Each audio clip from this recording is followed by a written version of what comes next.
คนดีได้ไปขายรถนายคน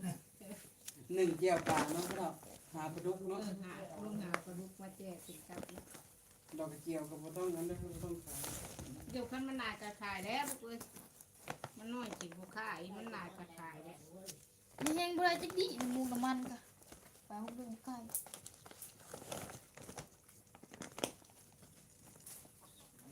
เห็นไหมไก่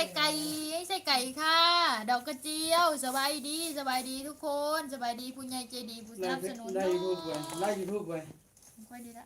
มาลงไปฮอดเลยนะพินจ้ะนะ หมดแล้ว ฮอดแล้วมา นี่ งาม มา ไปห้องหมอนไปเอาเลยเนาะ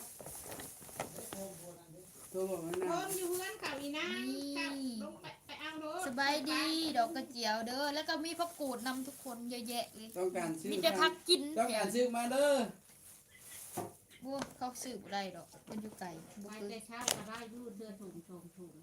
พักก็ได้อยู่ได้ปลูกเดือนสีหาถุงไปกว่าได้ไปเก็บดอก ไก่เนาะ ต้องลงไปอย่างนี้ จะไปลงทางใดไหมติงส่วน ชวนลุงมาได้ลุงเอ้ยไปมึงบ่มีนี่วะโอ้ยมึงได้ไม่เท่ามึงแล้วเนาะเรื่องลูกเกิดก็ไม่เท่าอ่ะมึงไปกำลังมาแล้วอ่ะ กันบุมีมันอยากมาด้วยนอกสิไปหา โอ้ตัวเองหาบ่เป็นหมู่ละใดโตละหาบ่เป็นเนาะทุกคน3เลิฟขอบคุณค่ะนิสานะคะสบายดี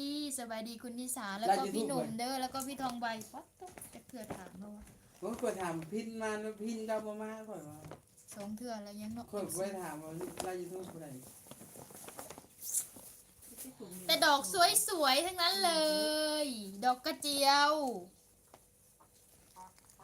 ดอกกระเจียวทุกคนทางนั้นก็นอนอยู่ค่ะเห็นบ่ดอกกระเจียวนี่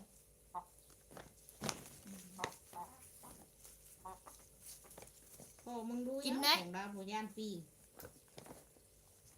ขั้นไปผู้บุติ่งมันไปมันก็บ่ได้หยังไปมันก็คือเดียวอุ้ยโซได้ยาน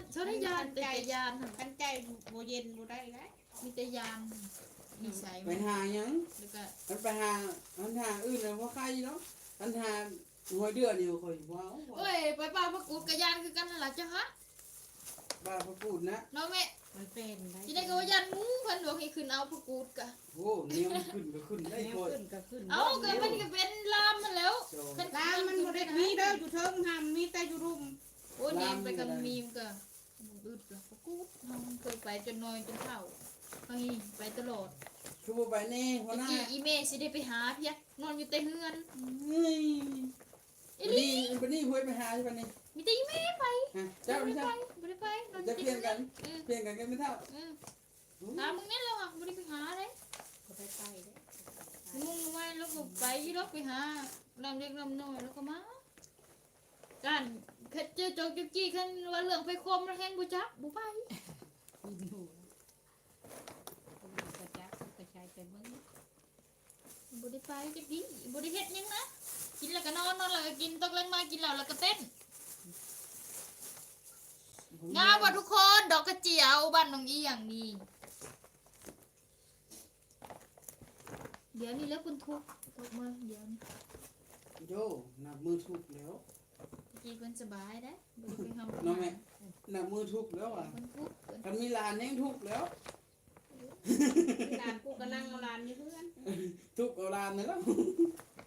กันให้มากูกะตีจีโชบ่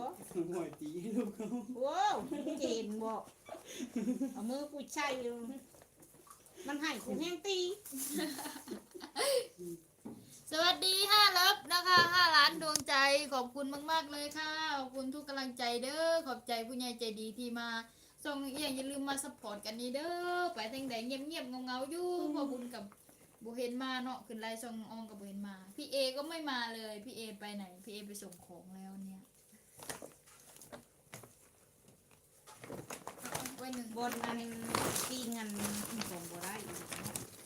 บุไรอีกแล้ว ตีนใบกูร่มผูกร่มพัก สิบุไรลินบอกคันทำว่าบุไรอะไรแห้งบุไรเอื้อยนารักสวัสดีสบายดีนะคะซ่องนะคะ แล้วก็สวัสดีครับพี่นิสาซาเรลครับสวัสดีเด้อสันฮะสิได้เพิ่งได้บ่นี่เจาะนี่ได้ถุงหนึ่ง